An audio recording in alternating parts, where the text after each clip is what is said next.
to today's conversation, an introduction to dialect design for producers and directors with Amy Stoller, dialect designer, dramaturg, and the League's Ruth Morley Design Award recipient, among many other talents. You can read more about her in the bio, which you'll find in the chat. I'm Ludovico Villar-Hauser, founder and artistic director of Parity Productions and former co-president with Katrine Hilbe. A big thank you to Linny Godfrey, outgoing president.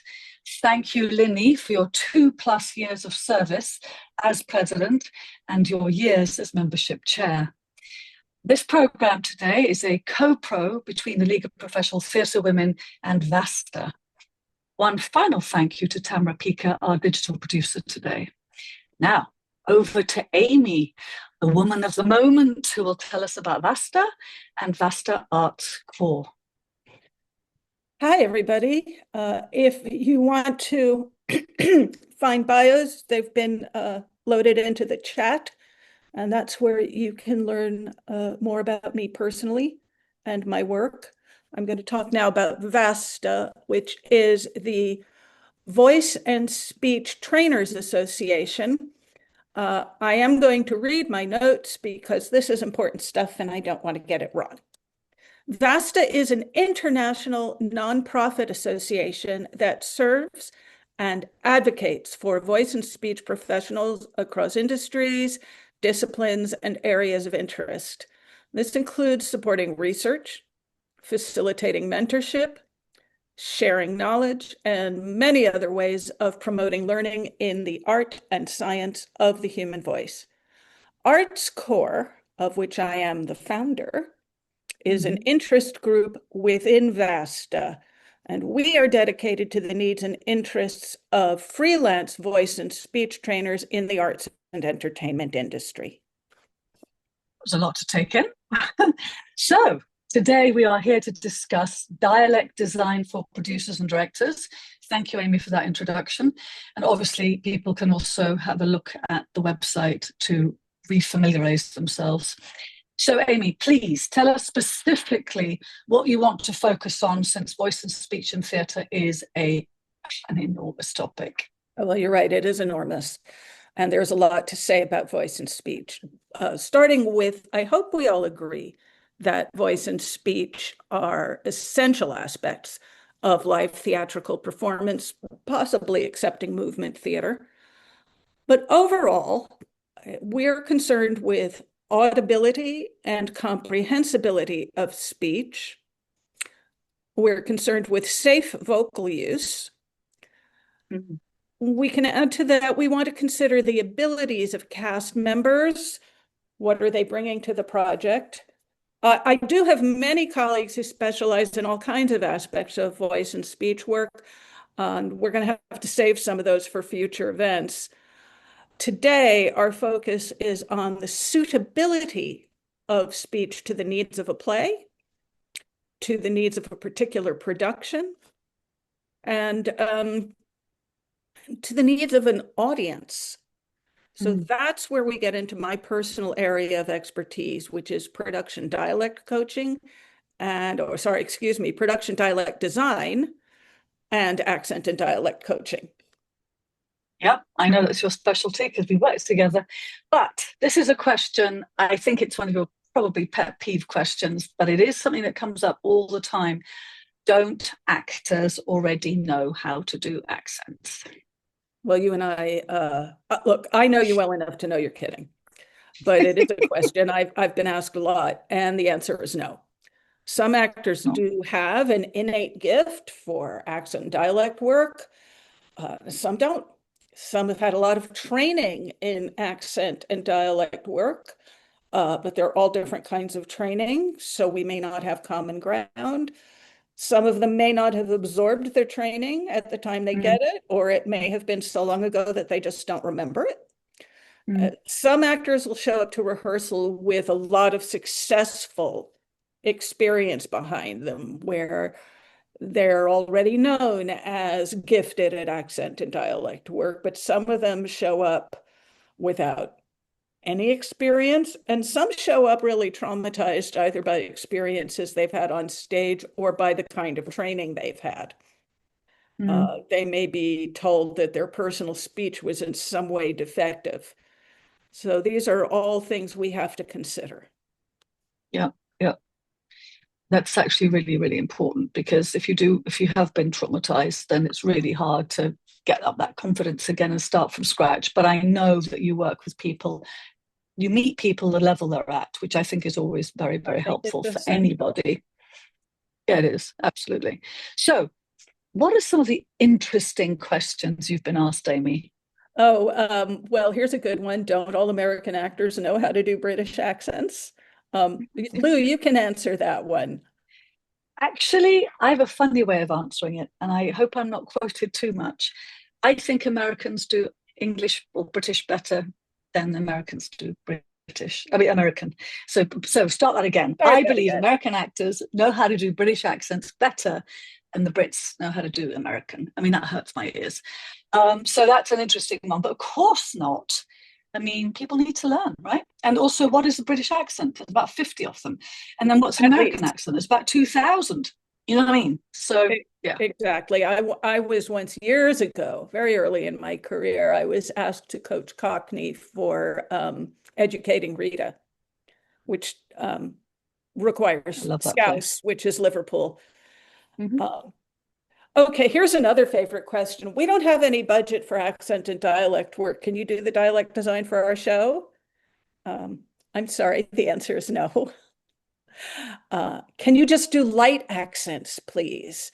When we're feeling snarky, we like to say, do you also want light acting?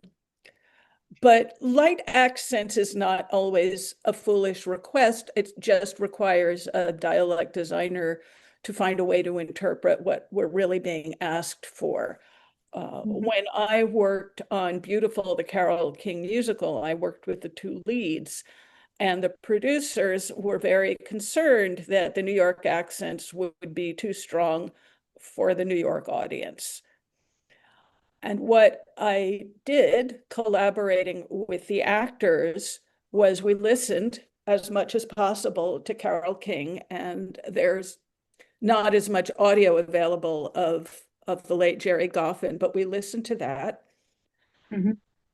And then I picked out one salient characteristic in each of those two real life people Mm-hmm. to include. So we had a particular Carol sound of one kind and a particular Jerry sound of one kind. I'm talking about an individual speech sound. Mm-hmm. And other than that, what I was listening for was to make sure that neither of these actors were uttering sounds that could not possibly be realistic for someone who grew up in New York in the 1930s, 1940s.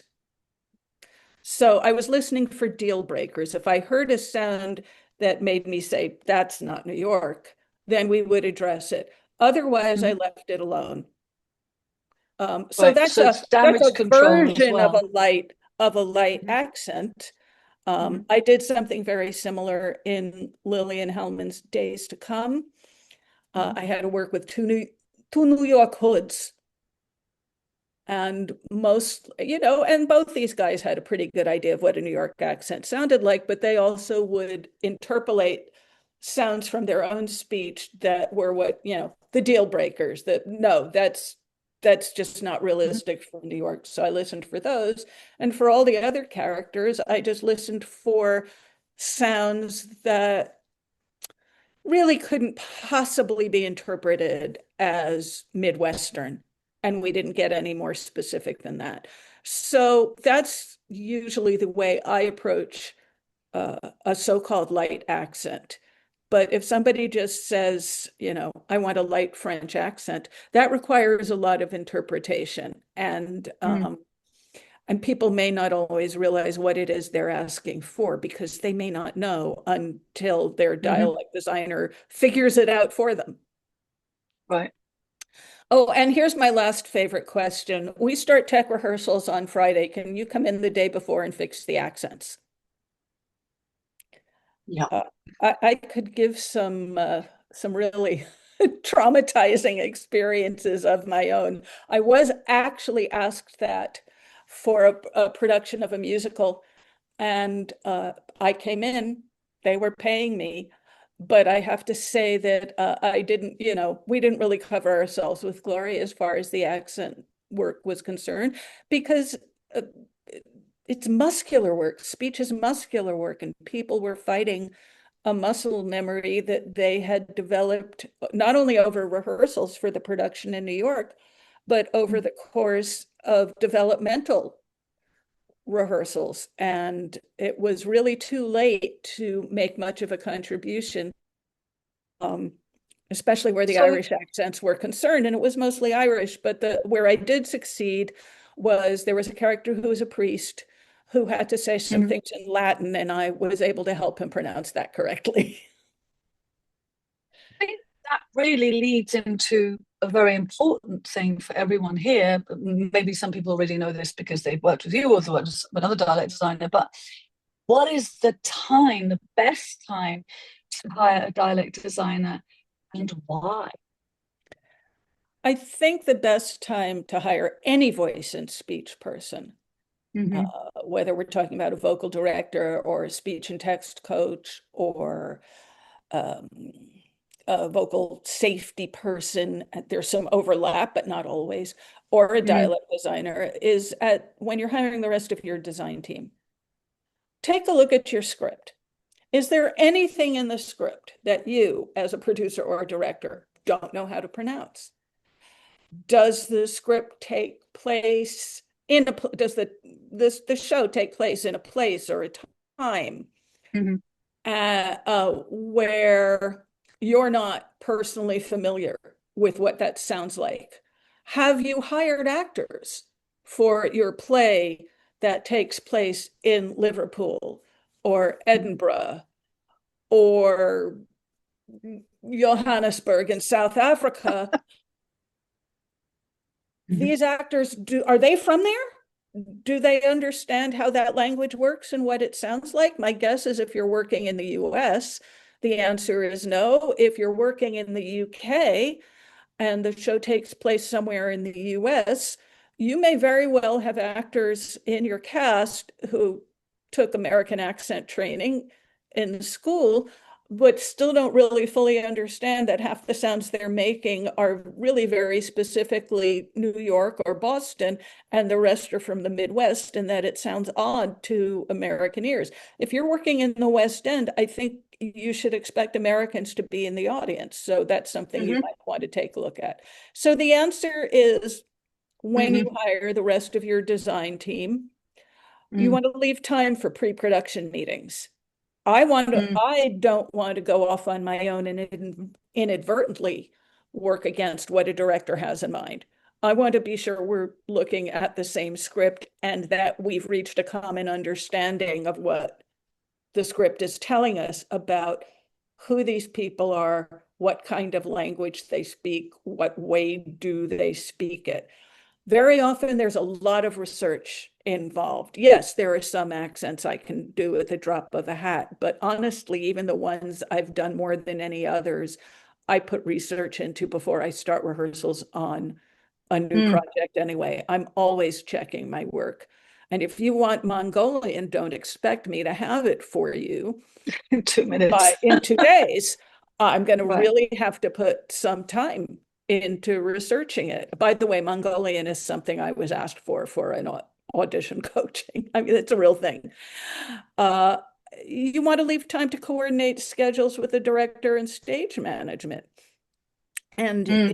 in my perfect world, a producer is also going to arrange for a quiet space for me to work with the Mm. actors when they're not required in the rehearsal room, because the Yep. individual Yep. coaching is, assuming we're in the same city, the individual coaching is going to take place in a room with people together. I have worked on Zoom when I'm not in the same city or even the same Mm. country as shows that Mm-hmm. I've worked on. It's a lot better than nothing, but Mm. it's not really the same. No, it's not. It's also the way you've described it. I mean, this has been really helpful because it's sort of soup to nuts, explaining all the needs or many of the needs. But it's almost like I feel like it's sort of a vocal dramaturgy or an oral dramaturgy. It's because there's a lot of reasons behind why certain choices are made. I mean, that's the picture I was getting as you were describing some of the things, which I mean, obviously I think we all hear things and interpret things differently. And for me, I was getting lots of pictures. And another picture. So I would like to explore your specialty in more detail for everyone here. You described dialect design to me, and I'm obviously abbreviating your response because I actually want to hear you say it to everyone as a palette of dialects. So, what is dialect design and how is it different from dialect coaching? I think that is a huge one for people. Well, okay. I think that's worth getting into, but I'd like to thank you for the dramaturgy analogy. As it happens, um, to me, that's a very natural way of looking at it, and I'm now a dramaturg as an outgrowth of all the work I Mm, started doing in dialect.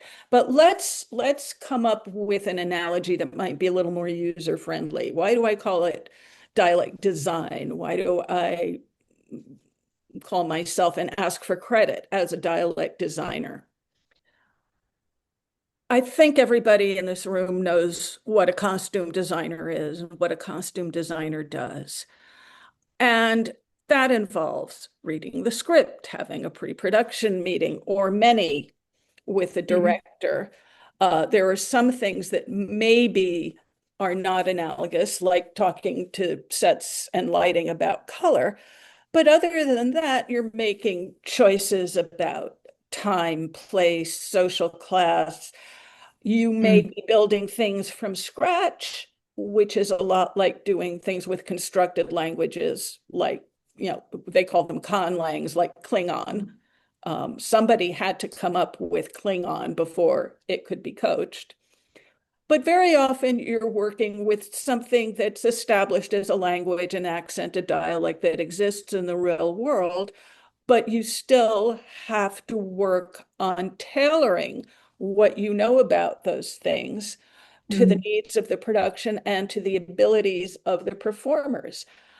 And if you're a costume designer, if you're not building something from scratch, if you're going to the costume collection or you're going to Saks and you're mm, picking things off a rack, you're still tailoring them. You're still, as a costume designer, deciding what color, what style. You're saying, well, you told me 1980s, but what kind of 1980s? Is it punk? Is it mm, something like I don't know, girls just want to have fun? Is it more like Dynasty?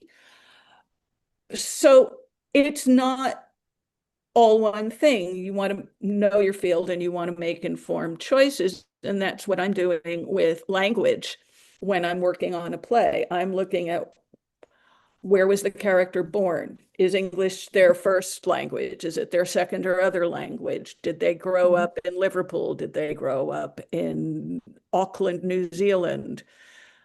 If they grew up in France, how long have they been speaking English? Was their teacher English or mhm, American or French? All of these things mm, go into coming up with a design palette for a show. So it starts with reading a script, identifying clues to the writer's intention. If you're working with a live writer and they're available, you can ask them. I certainly did that on The Brightness of Heaven, which is also called For Heaven's mhm, Sake. The playwright was there. I asked her to record a few words for me where I thought I could make an educated guess, but I have mm, someone right here who can tell me what they want this word to sound like. mhm. Um, and constantly, or not constantly, but periodically checking in with the director to make sure I haven't wandered off somewhere that's not going to prove fruitful for their vision. Yep. Um, I think that's very, very helpful. And yeah, then I do like go to ahead. leave room for inspiration. I have Mm, on occasion walked into the first day of rehearsal and listened to what people were doing and they were reading and heard an actor do something where I said, oh, that's so much better than the idea I had. So I also like to leave room for that. Sorry to have cut you off. Oh God, no, no, exactly. It's about collaboration. And actually, what I was going to say is, I know that you also talk about adjusting the palette. So in a way, you've addressed that because you've heard something, you had a palette in mind, and then you heard something else, and you're like, right, we're going to adjust that. So yeah, it's I great. I mean, once, it's a collaborative art. yeah, I once constructed a fake African accent for a fake African country for a Tom Stoppard play. And Oh the wow. actor came in and did an RP that was better than RP. It was so brilliant. And it made the character come so alive. I was like, I don't care how much work I spent on this fake African language. I'd rather have this. This makes more sense. And the director agreed. And I just got out of the actor's way, and Mm, focused on other people who needed my help. Um, so that's the yeah. design aspect. Coaching is really when we get into application. Um, Right. I'm working with actors, sometimes in a group or a series of small groups. Very often I'm working with them individually, either in person or over Zoom, depending on um, how the production is being set up. I provide a lot of materials. I will construct an accent and dialect breakdown. I'll I will make or collect and collate audio and video recordings of native speakers. Sometimes I'll make a list of links that people can go to for the samples. Sometimes I put sounds in a folder. I can do both. It all depends on what's available. I'll come up with YouTube playlists. I'll Mhm. collate YouTube playlists. Sometimes I make my own videos too. And I will also address background. If we're dealing with an unfamiliar language, Mhm. which could just be, the regional accent of two states away from you in the US, then we're dealing with linguistic issues, idiomatic issues. There could be historical, cultural, religious, Mhm. political, topical references of any kind. So if an actor needs help to understand what they're talking about, as well as ideally how to pronounce it, I'm available to help provide that information. And you can see that this is how I ended up becoming a dramaturg as well, because to Mhm. me, it's a very permeable boundary. But if there's a dramaturg on board, then, I talk to them. I say, what are you Mm. doing? I have access to your material. Have you done this? Are you going to do this? Or would you rather I took that off, that glossary off your hands or, whatever. And And so you work together. I've had very fruitful relationships with dramaturgs on other productions. So the coaching is really anything I can do to help your actor or your cast embody and express their performance identity through speech. We want it to be credible, we want it to be comfortable, and we want it to be as consistent as possible. Yeah, and I think the consistency is actually really, really important because that's how it goes in, right? So, Well, yeah, I mean, people in real life is messier than stage life. In real life, we don't speak 100% consistently. But for stage life, I like to aim for 100% consistency because then what we achieve will be kind of a real life consistency. yeah, that makes sense. Yeah. And we always, I mean, we've spoken about this before, we always value greatly every audience member hearing every word and understanding every word. I mean, for many, many reasons. One of them being could be disability. It could be I paid $100 for this ticket, which means I can only hear three-quarters of the bloody language. And then there's language heavy plays. I mean, there's so many variables, but it's interesting because in working with you to have this discussion today, I have spent more time thinking about the sort of, I'm going to call it vocal aspect of a production than I've ever have. And I think I would really enjoy the opportunity to actually begin working with you, or if you're not available, somebody who does the kind of work that you do from way the beginning, as you would do with a set designer, as you would do with a costume designer. Have those conversations. What is this world? Before you even have a production meeting, you have your individual meetings. What are we trying to achieve? Who's the cast? Have all those conversations, because it's opened up a whole new world for me. So thank you, Amy. I really do appreciate that. So let me ask you another question. Can you give us some examples, please, of plays where a dialect designer's work, such as yourself or your work, would support the overall vision for the show? Well, I think I actually did that when I was talking about Beautiful and Days to Come, which is a Lillian Hellman play, and The Brightness of Heaven, or For Heaven's Sake, the Buffalo play. And that was an absolute gasp because Buffalo, New York sounds nothing like New York City. It's much closer to Detroit or Chicago. And we had some actors from Chicago who found it very easy to sound Buffalonian, and actors from one of the Carolinas and from the New York metro area who had more of an adjustment to do. We wanted everybody to sound not identical, but like they were all from the same community. And there's variations within communities. There's variations within families. I have a sort of family lect that I share with my dad and my brother, and one that I share with my mother and members of her family. So I have at least two family lects, but none of us sounds identical to the other. And so I'm absolutely. I I'm think what I was trying to do in variation, but a reasonable consistency within a group. I think what I was trying to do was a bit sneaky. I was trying to get you to talk about some of your solo shows, because I know from our conversations, either if they're multi-character or not, they have a slightly different approach. So I wanted to sort of lead you in that direction, because you've done a lot of that. I know your work with Anna Devere Smith, for example, and others. Well, when I work with Anna, I do call myself a coach rather than a designer, because Anna designs everything. She doesn't really design the set. She doesn't really design the lighting, but all of it comes from her. Excuse me a moment. And in those working with Anna, and in some of my work with Lisa Ramirez and with Jody Long, I'm listening to their recordings of the people that they plan to portray on stage. So I'm really spending hours, and a minimum of 5 hours.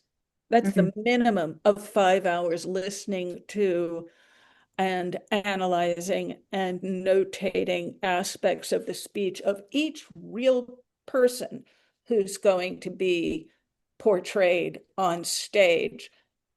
In the case of the solo shows, we've got one actor doing all the work, but for example, I've done Twilight Los Angeles, not with Anna, but with a cast of 5. And the work is still very similar. I'm helping each actor embody the 5 or 6 or 8 characters that they're going to portray on stage. And we want them not only distinct from each other in an arbitrary way, we're really trying to honor the real people who said these words, the way they said them, when they said them. And if your goal is that kind of perfection, you're not going to achieve it, but you're going to achieve so much more than if you said, oh, well, that person was from Brooklyn, let's do a Brooklyn accent. And that person's from England, we don't know where, so let's just do a generic English accent. I'm not saying you can't do work that way. And if you're trying to put on a really complex show in a week and a half, you might have to cut a lot of corners. But my hope is to have access to recordings long before we even start rehearsals begin. Start rehearsals begin. I'm a professional, folks. Don't try this at home. Long before rehearsals begin, I want to be as prepped as possible so that I can adjust when it turns out something that I thought would work doesn't work, and I have to find another way to help the actor get to the place we both want them to get to. So you're saying the work begins before the actual rehearsals begin. I think It that's what you always just does. said, right? Okay. In my perfect world, it always begins before Mhm. rehearsals begin, at least my part of it. Union restrictions make it very difficult for me to work with actors before official rehearsals begin. Okay. But if I'm working with someone who is writing their own show, if I'm working with an actor performer who is, at a certain stage of development, self-producing, they can Mhm. hire me and I can work with them. And that's not a union issue. Once they get a producer on board who's going to mount the show in, on Broadway or off Broadway or in the West End or wherever, Mhm. um, then you have to play by the rules, which means sometimes the director and I are really working very hard to figure out how I can get the actors when Mm. the director absolutely needs them in the rehearsal room. And I can't say that my work's more important than the director's work because it's not. It's really not. So we have to find ways to make the most of what time we have. But I like what you said earlier, which is because as much as possible, you do want actors to be in the same world with you, but you don't want to waste their time. So let's say you're doing a scene, four of your cast members need to be there, and then two need to be joining you an hour later. During that hour, you could have those actors and work with them, obviously with all the breaks and all the rest of it. But Yeah. that's where I thought it was quite symbiotic. And obviously, you said, and hopefully, I've been given a room to work in. So yeah. It's really helpful. I've done an awful Mm, lot of coaching in studio and theater lobbies. It's very far from ideal. It's not comfortable. It's not private, and I would rather that the mm, actors have some privacy. It's easier for me to focus on what I'm listening mhm, to if we don't mm. have people running back and forth in the middle of the session. Um, again, if you think about what your other designers and the rest of your team are doing, um, Give you the usually there's same. a space for the costume designer to take measurements and more importantly, to do fittings while rehearsals are going on. There may be a separate room or a separate schedule for singing rehearsals if there's Hmm. singing or dance rehearsals. You're probably going to set aside some kind of privacy in space and time for an intimacy coach or an intimacy director, Mm, that kind mm. of thing. It depends on The situation. how, yeah, it really depends on the situation. How involved is your production? How many plates are you keeping spinning at the same time? Hmm. But very often voice and speech is considered last or not at all. And then you get into previews and the producer is complaining, I can't hear them or I can't Yeah, and that's the understand them. point. That's part of the point of today's conversation. It Yeah. sort of is opening our brains a little bit to, oh, I get it. I wanted to ask you, and I mean, obviously, I think I know the answer to this question, but I'm going to ask you anyway. Is the way you work the way everyone in your field works? Is there sort of a code? Um, no, but I would say the the dialect designers and coaches that whose work I'm familiar with personally work in a Mm-hmm. very similar way. We don't Mm-hmm. necessarily all work in identical ways, and we may not have had the same kind of training. There are various types of speech training that Mm-hmm. come out of the traditions of various teachers. And for example, a lot of actors, even today, are trained using Edith Skinner's Speak with Distinction. Right. I don't use it, but I have a copy of it because if I'm working with actors who were based in, whose Yeah. training is based in Skinner technique, I have to find common ground so that I can, we have to be able to speak something like the same language to get the work done.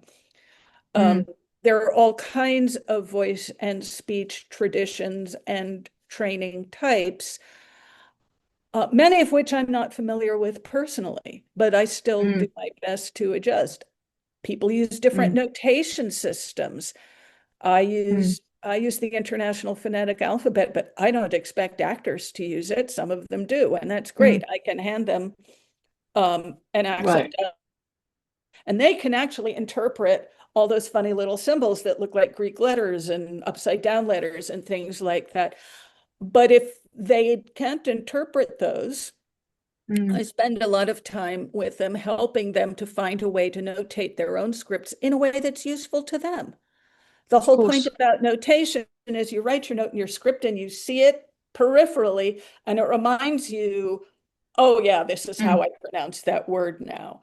If mm, if the notation system is getting in your way, it's the wrong system for you, and we have to find something that works for you. I don't really like to rewrite entire scripts in creative respelling. mm. That's an enormous amount of work. It's not at all precise. Right. And um, it's there's Probably a not even part of me that necessary. really feels like that's the actor's job, It's but not sometimes necessary. the actor needs more help with it, and any port in a storm, I'll do what I Right. can to make what they need as accessible to them as possible. Right.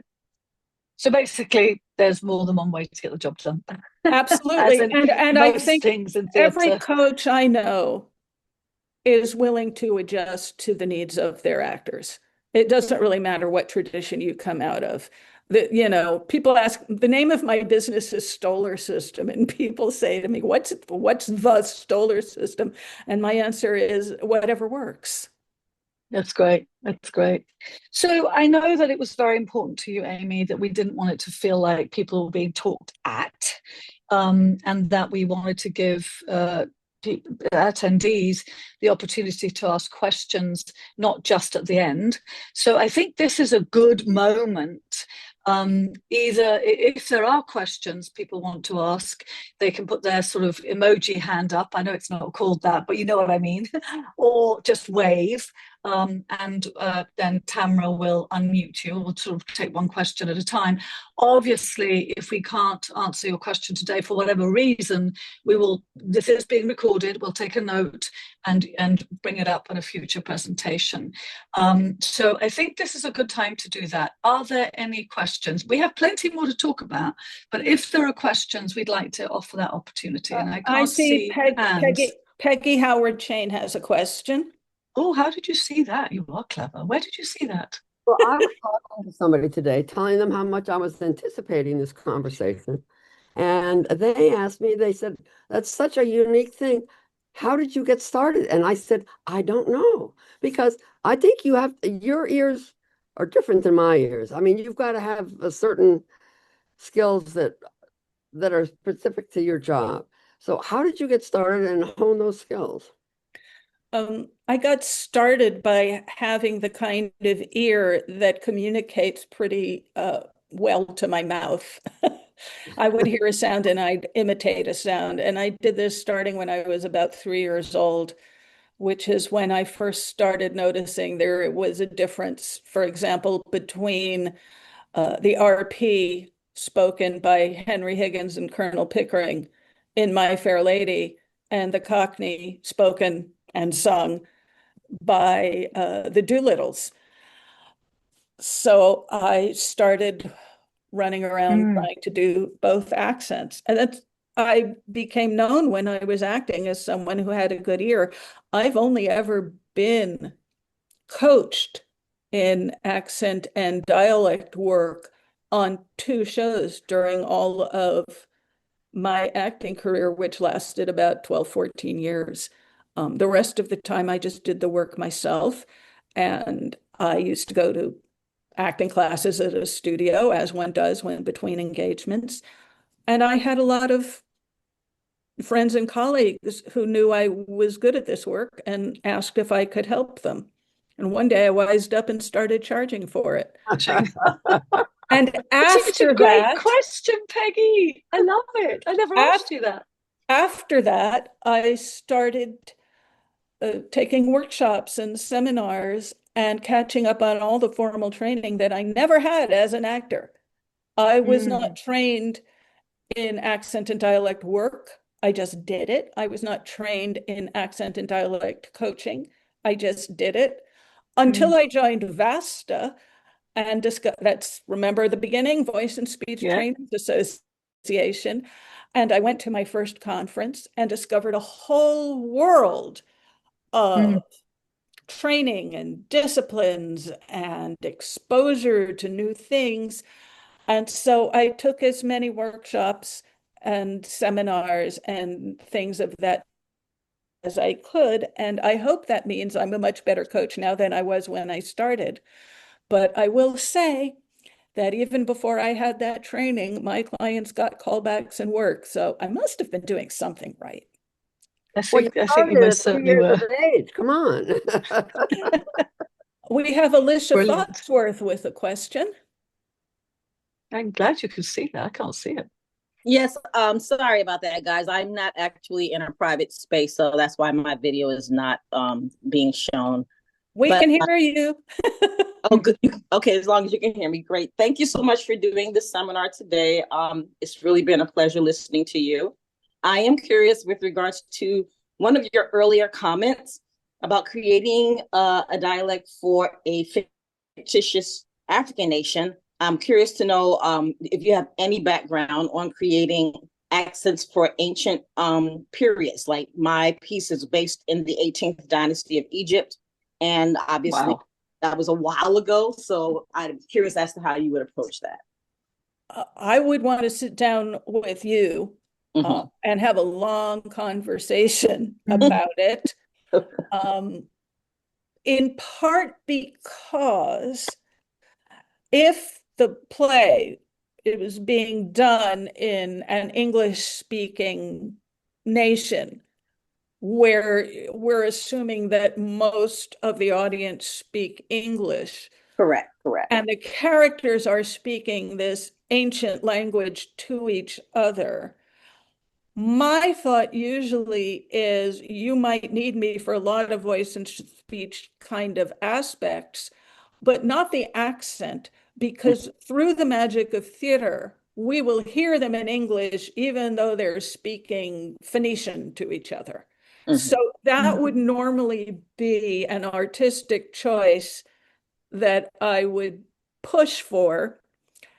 And if you really wanted something that this sounds Phoenician, either we'd experiment with some things till we found something we both liked, or I might say, you know, I'm really not the right person for this project, but let me see if I can find you someone. Because, you know, nobody does all of the stuff. Nobody does all of the things.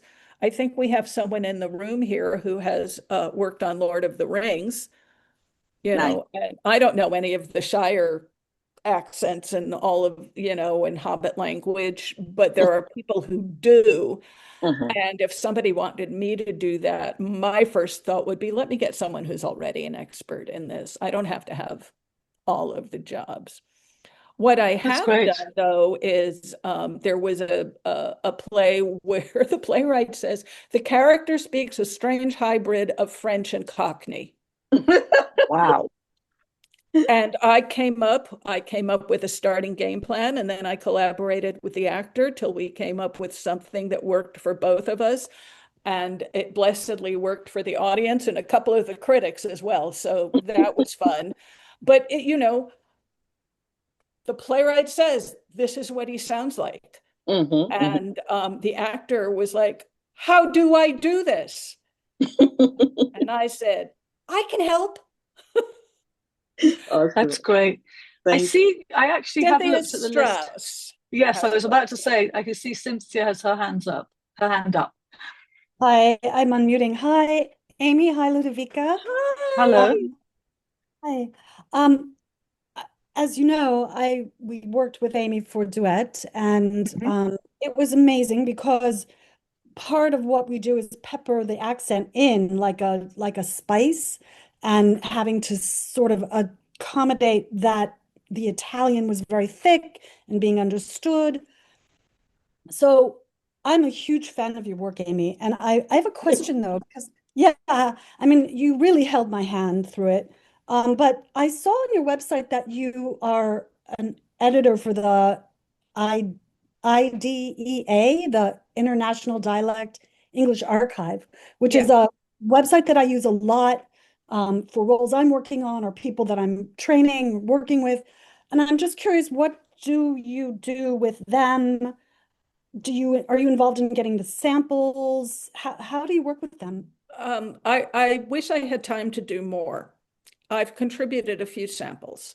Mm. I'm enough of a perfectionist that I don't like to contribute samples without also providing an analysis. And that takes a lot of time. And I seldom have the time I want to do, in order to do it to my satisfaction.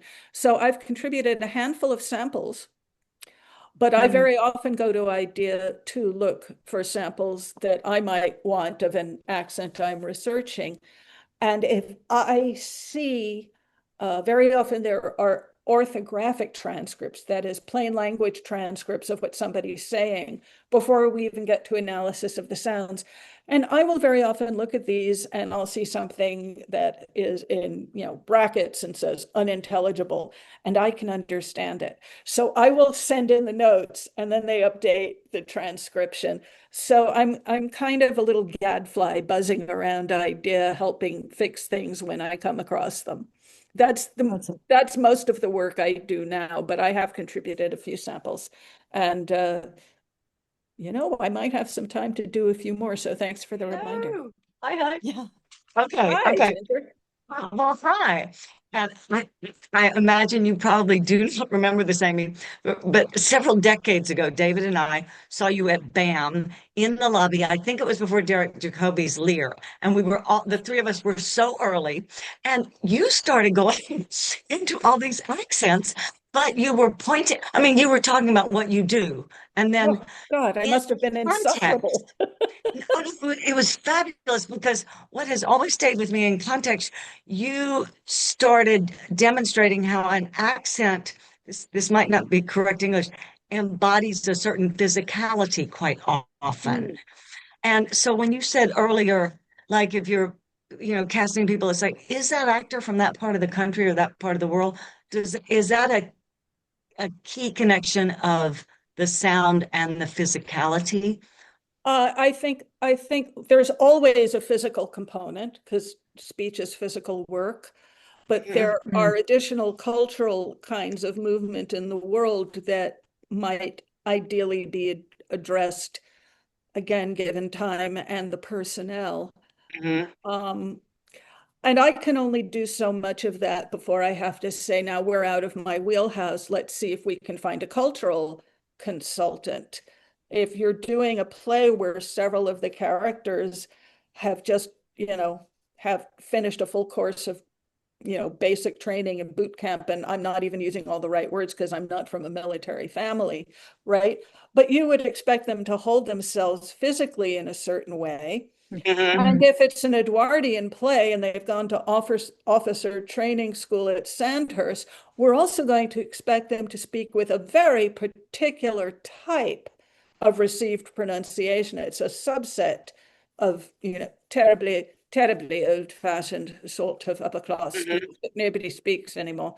But there's a particular kind of Sandhurst version that I cannot do off the top of my head that you would expect to hear from an officer. You would expect them to speak in a certain way.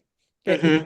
And anybody who heard them, if we were alive in 1922 and we grew up in England and we heard that sound, we would instantly identify them as an officer, whether or not they were in uniform, by their speech and their physical carriage.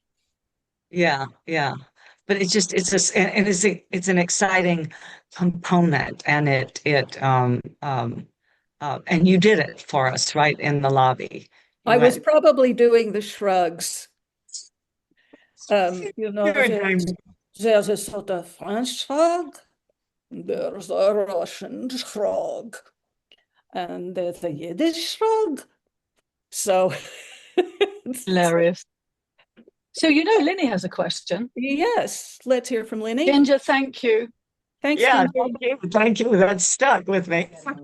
Well, I've just enjoyed this, as I knew I would, Amy Stoller. I knew I would. I have a question.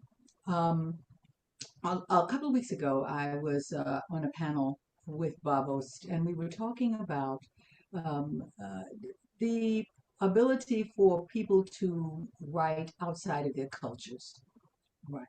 So at one point, and that's a whole nother thing, but at one point, a playwright asked if she should write in a Southern dialect in the script for the actor.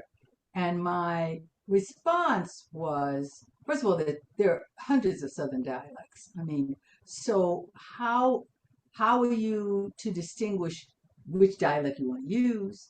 My question is, do you recommend that? I was not in favor of it. I think there's a discussion that has to happen. I think that you hire a competent actor who says at least they have that ability to do a Southern accent. But um, what would your opinion be if a I have a playwright? lot of thoughts, and Ooh.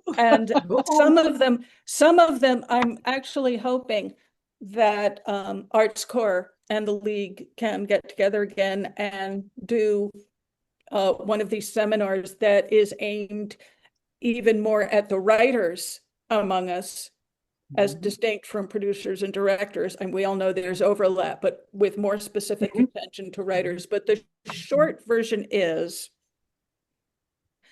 if we have a couple of extra minutes, I can give you guys some visuals that might help you develop your own opinion.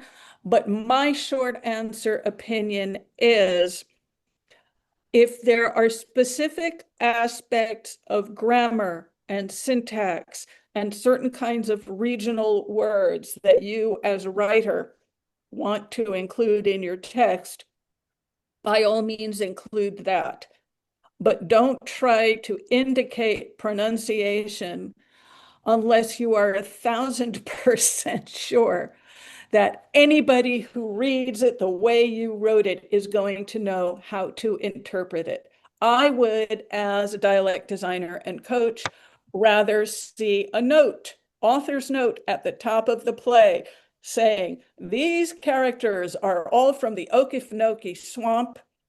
They all speak with, I'm making this up off the top of my head, and I'm geographically challenged, but they all speak with Georgia cracker accents, except for these 5 guys who speak with a local African American accent. Please hire a dialect coach to help them get it right. I'd rather see, or even you don't have to include that part, but that's what I want to see in an author's note. And then you can write, didn't nobody notice that yesterday? Because that really is different from nobody noticed that yesterday. Right. So if you're really approaching the language as a writer, that's one thing, but I'd rather have an author's note about pronunciation. And if you will all bear with me, I'm going to show you why. Yes. Here is an example of a script I worked on. Can everyone see that? Hopefully, full screen. I hope you can all see it. I'm going to make it a little bigger. This accent, this dialect is called Ilsen, which is a corruption of the name Ilkeston.